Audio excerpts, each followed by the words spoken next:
It's a great pleasure to speak with you today, Mlindi. And you've had a experience with more than one competition, I understand. So, do you want to actually start off with telling me a little bit how your training was even before you became part of a competition like the Chening? So I was introduced to classical ballet at the age of 10. It was an outreach program that was offered by the Cape Town City Ballet in Cape Town, South Africa, where I was born and raised. So this was kind of like an organization that was trying to introduce boys, specifically ones from underprivileged backgrounds, into the world of classical ballet. A year later, I then started doing it kind of like more frequently and learning about the Royal Academy of Dance syllabus. And I did my grade 5 exam up until Advance 2, I think it was the last one that I did. Throughout my dance career back home in South Africa, I was constantly the only boy and the only Black boy. So I had no competitive bone in me. I didn't understand what it meant to be competitive, to kind of work hard for a role or for an opportunity to dance something or a solo. Everything was kind of just given to me. They say a big fish in a small pond. It was exactly that. So everything kind of just landed easily for me because I just happened to be the only boy. I was full of energy, and I think I was quite engaging on stage. I was very enthusiastic, and I was great at performing, and that was the natural ability that I had at the time. But I had no refinement. I didn't really understand what technique was. How much preparation did you have prior to the competitions, or what did you go through to get to that? So I spent a lot of time with my dance teacher in South Africa. Her name is Diane Cheeseman. And we had to select 2 solos, I believe. And then there was another solo that we were going to learn in the competition by a choreographer, which was super exciting for me. But I needed to travel all the way to Singapore to do this competition.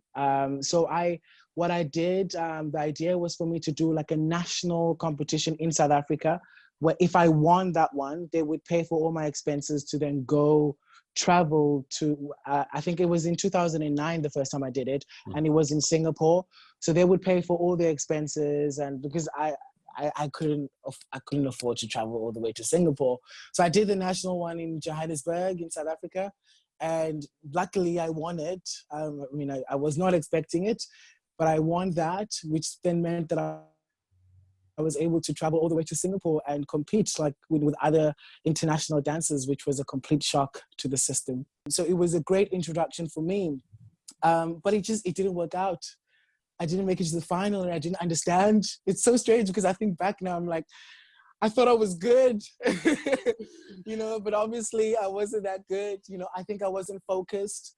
I didn't realize the importance of just technique, focusing on technique and understanding that it's important to come into the studio and work on your craft. I was so used to just traveling from the township and coming into the city center, and people just praise me because you're the only Black boy in the organization. So I was just used to being praised that way, and so to go all the way to Singapore and for someone to say, no, you're not good enough, that was like, wow, okay. There's something here, people are very passionate about this. Being a part of the competition in Singapore meant that a lot of people got to see me as a dancer. I was raw at the time. I had natural talent. I have natural ability to respond to music. Storytelling is something that's innate. I enjoy that. I'm good at that. So there was a lot of qualities that were important for an exceptional ballet dancer that a lot of people could see. So being a part of the competition actually opened doors for me. Even though I didn't win, I didn't make it to the finals, I didn't get anything, but I got the opportunity to go train at the English National Ballet School on full scholarship for 3 years, which was an amazing, amazing opportunity. I have more than one highlight, but the things that are coming to my head now is the fact that I was able to create friendships and meet people because it meant that when I did come to England, I felt safer because there were people that I had met in Singapore. So I wasn't in England just by myself, but there were people who were in a similar position than me because I'd met them because of this competition. I left South Africa, moved to England, and I'm training at the English National Ballet School. And this was my second year at the school. And so the Adlin Gene at the time was then going to happen in South Africa, in Cape Town. You know, it's not in Joburg or in any other city in South Africa. It's in my hometown, you know. And I remember thinking, oh my God, if I don't do this, it's just going to be weird. Like, I have to do it. I feel like I need to redeem myself. I feel like I need to show what I've learned in England in the past year or two.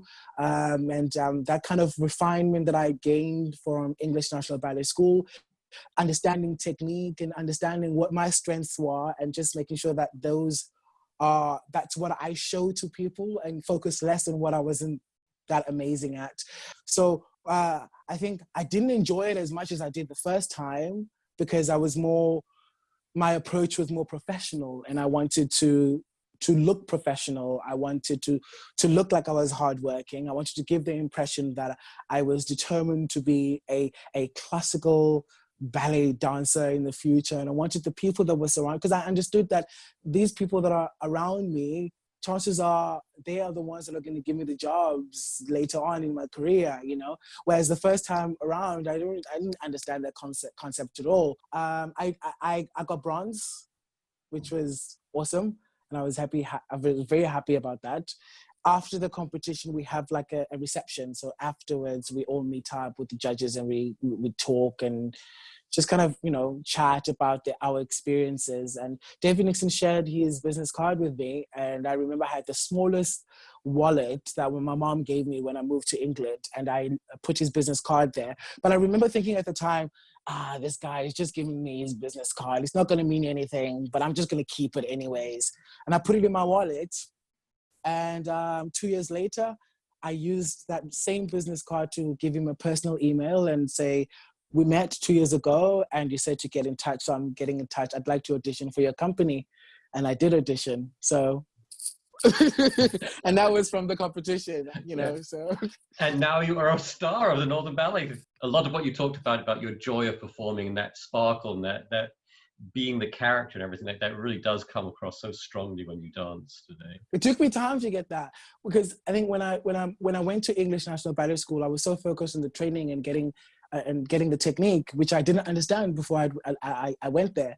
And then I graduated in 2013, and I remember one of my favorite dance teachers, his name is Ivan Dinev, and I felt like he understood what my strengths are as an artist, even though he didn't vocally say it to me, but just by the way he was coaching me and the things that he was saying to me. I then joined Northern Ballet Company, and that's when I understood, oh, okay, this is the type of artist I am. This is the type of company that I needed to be in, because I didn't quite know that, you know. I'm passionate about storytelling, and that's something that's deeply embedded in my culture. We tell stories. Dance and music is a part of what we do every day, part of our rituals. And those are the things that I was able to actually highlight at Northern Ballet Company. And David has been so great at giving me opportunities to make sure those things come across, and I'm able to execute them and show them to the audiences. What kind of advice would you give people who are thinking about entering the competition about what to expect or how to prepare? Or I think maybe from my experiences, is just realize that this is a platform for you to showcase your talent and what you're good at, but your talent as an individual. So it's important that you show your personality on top of what you can actually execute in terms of steps, because that's okay, but actually what people get drawn to is someone who's able to go on stage and they can get connected to that person because they are engaging as an overall artist, but not because they are able to execute steps that are incredible. It's important that you are able to execute those steps. You know, there's steps that are, you know, bread and butter for a male dancer, bread and butter for a female dancer.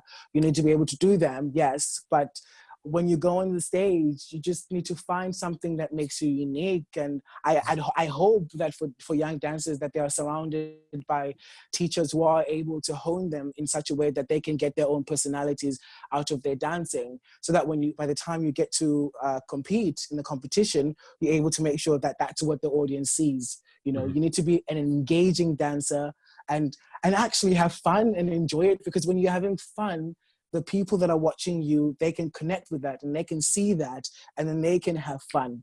You know, you've been training for so long for this competition. By the time you get there, you need to just you know, soak up as much information as you can. You know, be friendly and enthusiastic. Ask questions if you don't know, because the people that are surrounding you are the people that you're probably going to see once you become a professional dancer. You're kind and enthusiastic, and you show your personality when you're on stage. Well, thank you so much, Mlindi. It's been great chatting with you. Thank you. It's so nice chatting with you. Thank you so much.